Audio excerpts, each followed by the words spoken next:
They had to cancel Myron's shows, and now people are joking he needs a bulletproof camel just to make appearances. But the real story isn't the jokes, it's the chaos after the Charlie Kirk shooting.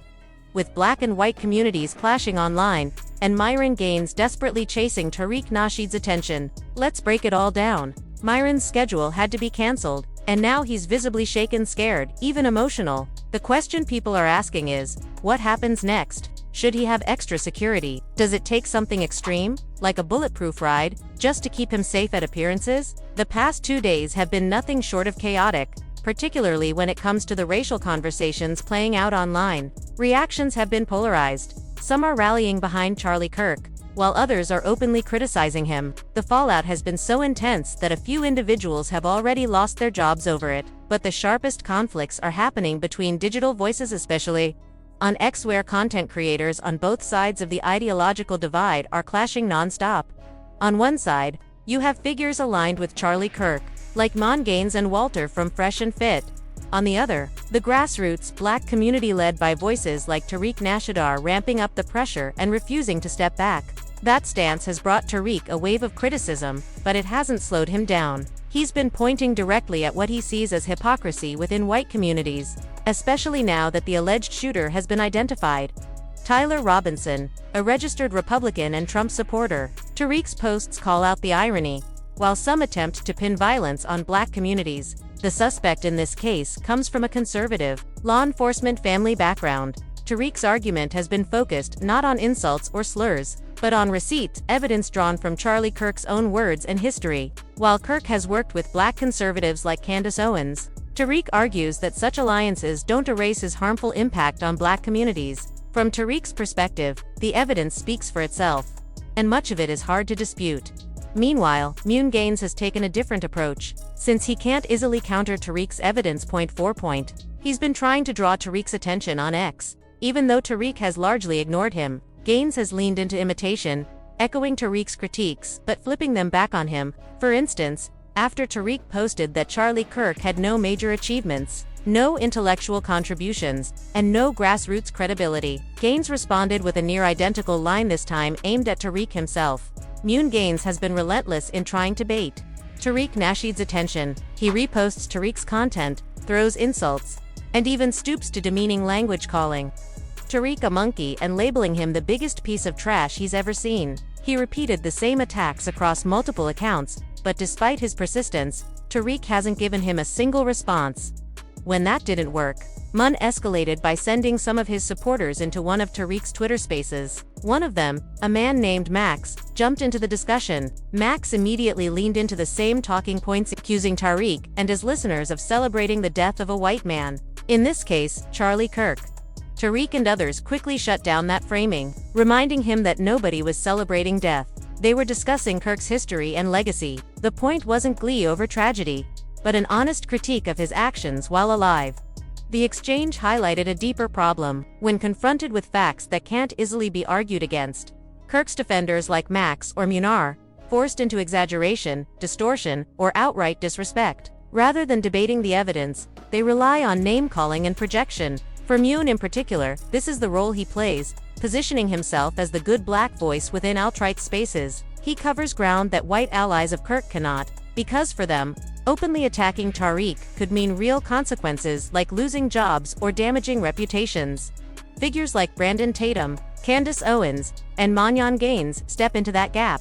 They perform the labor of defending white conservatives, even though they know they will never truly be elevated within those circles. As Tariq's critics have pointed out, they remain outsiders, useful as long as they're willing to do the dirty work but never granted equal footing. Myron knows he will never be Charlie Kirk or Nick Fuentes. His race makes that impossible in the eyes of those communities. That's why, while someone like Fuentes can land features in mainstream outlets like the New York Times, Myron is left chasing attention online, repeating insults, and begging for a response from Tariq Nasheed. And it's funny because I see people like, Tariq Nasheed, like they're celebrating his death, thinking it's funny and shit like that. I mean, look, let's just call a spade a spade. He's a stupid that's married to a Jew.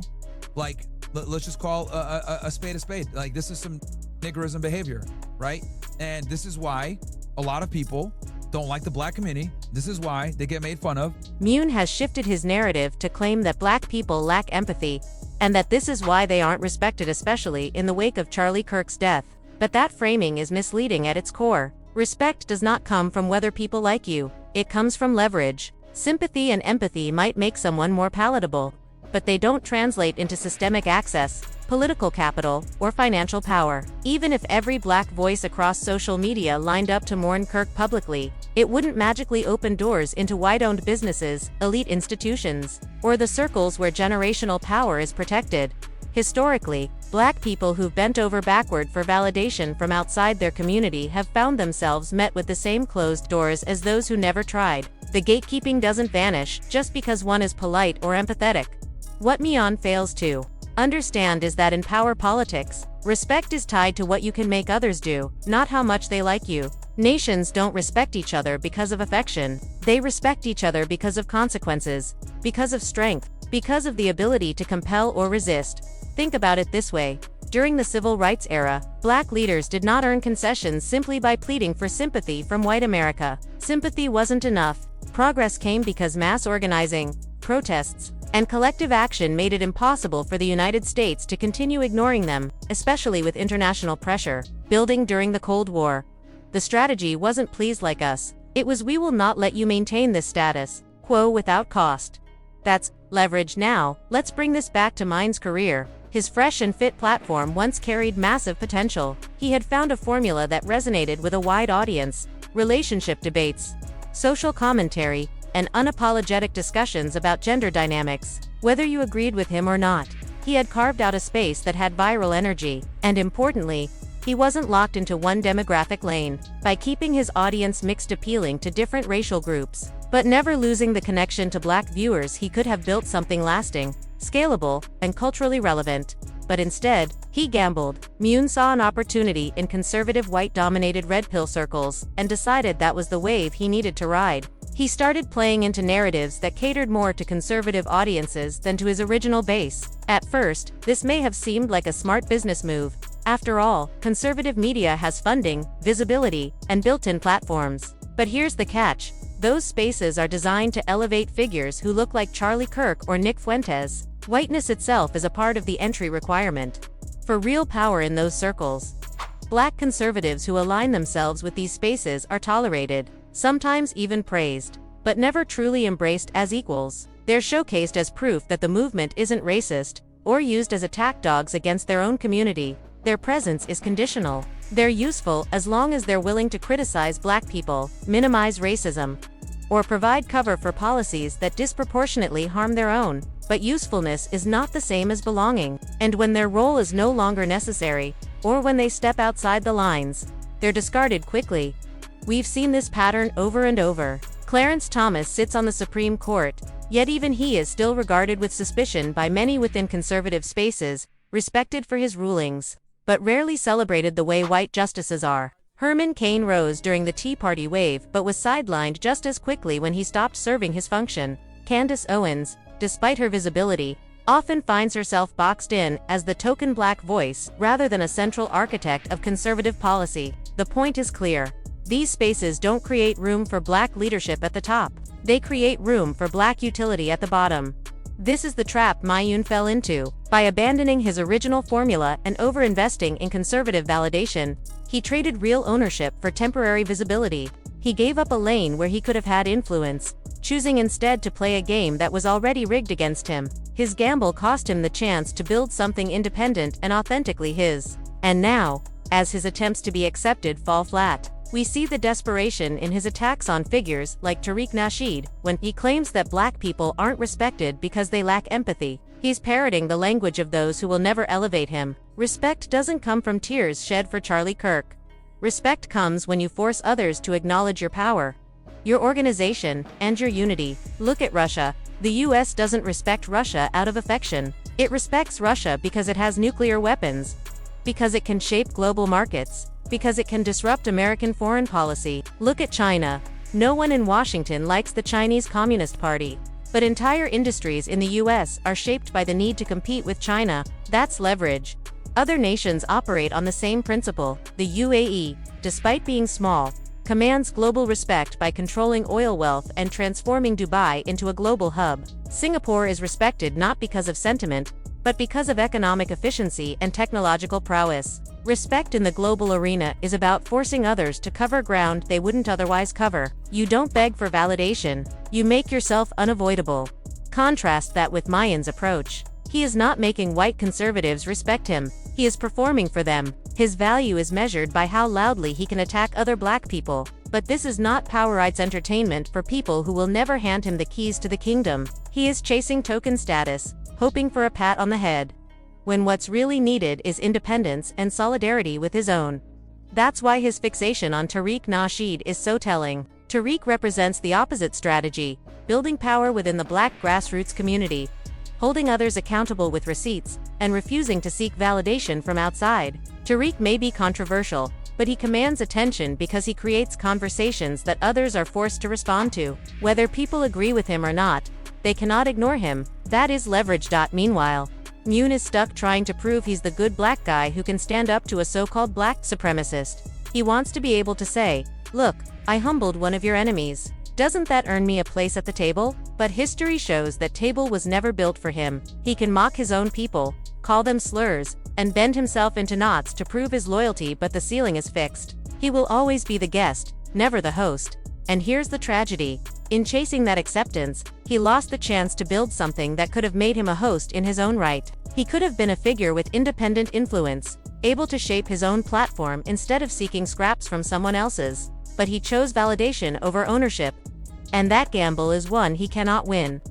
Respect works differently than Myron seems to imagine. Look at Russia. The US doesn't like Russia, but it pours billions into countering Russia's influence. That's not affection, that's respect for power. When America sanctions Russia, builds military alliances around it, or spends untold resources on cyber defense, it's not doing so out of admiration. It's doing so because Russia, despite its internal struggles, commands nuclear weapons, regional sway, and the ability to destabilize global markets. Respect comes when you cannot simply be brushed aside.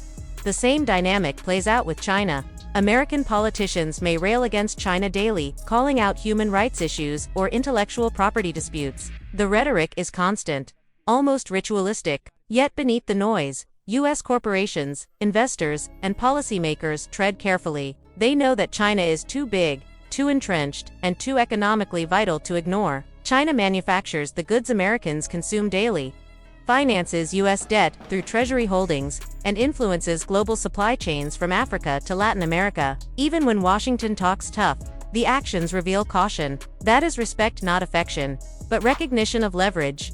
Respect doesn't come from begging to be liked. It comes from building enough leverage that others have no choice but to recognize you. Nations understand this far better than individuals like Myron. Statesmen know that being liked is a luxury, while being respected is survival.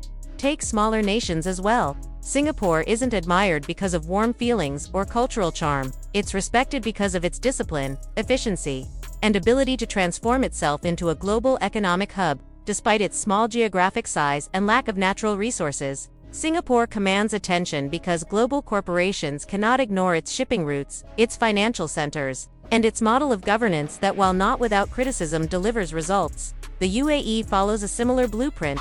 The West may not love Middle Eastern leadership, but the UAE's oil wealth, futuristic urban development, and strategic positioning in global aviation force respect. Dubai and Abu Dhabi didn't win their place on the world stage by asking to be loved. They leveraged their resources and geography into undeniable relevance. Wealth builds leverage, and leverage compels recognition.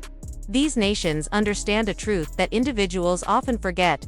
Validation is fleeting, but power lasts. Respect that comes through leverage compels others to adjust their actions, even when they don't want to. That's the formula. Now contrast this with Myron's approach. Instead of building independent influence, he performs loyalty without leverage. He has adopted the posture of dependence rather than independence. He isn't creating institutions, leading movements, or organizing communities. He's auditioning for approval in spaces that will never fully embrace him, hoping to be seen as the exceptional black man, the one who is different, the one who can be trusted to police his own people. But that road doesn't end in influence. It ends in tokenism. And a token, by definition, is temporary. A token is tolerated when convenient but discarded when unnecessary. That's the cruel cycle. Myron seems unwilling to recognize usefulness without power is a leash, not a ladder. This is why his repeated attempts to bait Tariq Nasheed are so telling. They're not really about debate, they're about performance. He wants to be able to point to moments where he stood up to someone branded as a black supremacist and say to his white conservative audience, "See, I can take care of this for you. I can humble him on your behalf." It's less about ideas and more about optics. About signaling to an audience that he is willing to do their bidding, even when it means tearing down people who share his own background. It's a desperate attempt to prove usefulness in a system where usefulness is the only currency available to him. But usefulness without ownership is not respect, it's servitude in disguise. The irony, however, is impossible to ignore. In these attempts, Myron reaches for racial slurs against another black man, slurs that white allies have aimed at him in the same spaces. When those attacks are leveled against him, he's silent. No outrage, no pushback, no defense. But against another black man, he deploys the very language that has historically been weaponized against him. That is more than hypocrisy, it's self-sabotage in the name of validation. It's a performance meant to please people who will never see him as their equal. Every time he does it, he reaffirms the audience's perception that he is willing to turn on his own just for a seat at their table. But as history shows, those seats are never permanent. And that's the heart of the tragedy. Instead of working to build real leverage through community, independence, or creative ownership, he undermines his own. He burns bridges at home in exchange for temporary applause from outsiders who will never truly accept him. He confuses the stage light for sunlight, not realizing that applause fades the moment usefulness fades. The respect he craves cannot be earned this way.